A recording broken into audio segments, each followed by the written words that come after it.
2 taon bago ang eleksyon 2016, iba't ibang alyansa na po ang pinalulutang ng ilan at kabilang ang tila pag-mix and match kina Vice President Jejomar Binay, Interior Secretary Mar Rojas at Senador Chis Escudero. Yun nga lang, may issue ang tatlo sa isa't isa.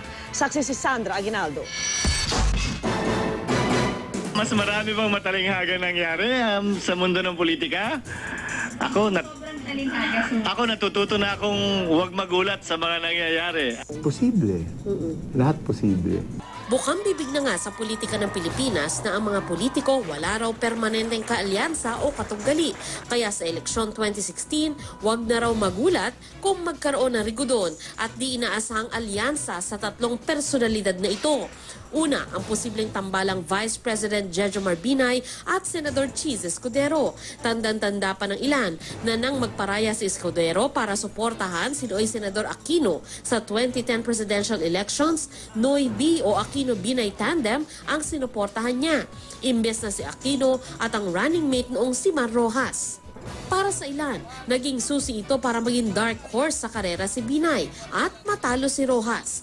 Nag-iba ang ihip ng hangin noong 2013 senatorial elections. Si Escudero sumama sa senatorial ticket ni Pinoy at inisnab ang kampanya ng United Nationalist Alliance ni Binay kahit kabilang din siya sa senatorial lineup nito.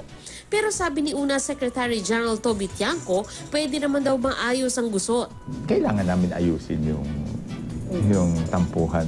Posible rin naman daw ang tambalang Mar Chis o tambalan ni na DILG Secretary Mar Rojas, lalo't kilalang malapit si Escudero kay Pangulong Aquino.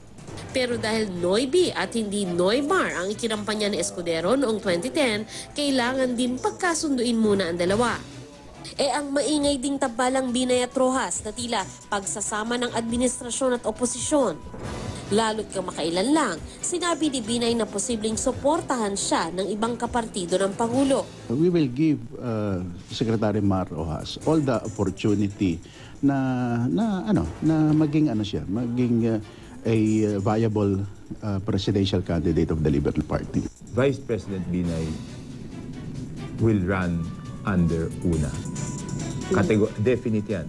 Bukod sa kanila, lumulutang din ang pangalan ni Senador Grace Poe na top-notcher noong 2013 senatorial elections. Sa hanay naman ng Nationalista Party na kaalyado ng LP, sinasabing nakatanaw rin sa 2016 sina Senador Alan Peter Cayetano, Antonio Trillanes IV at Bongbong Marcos.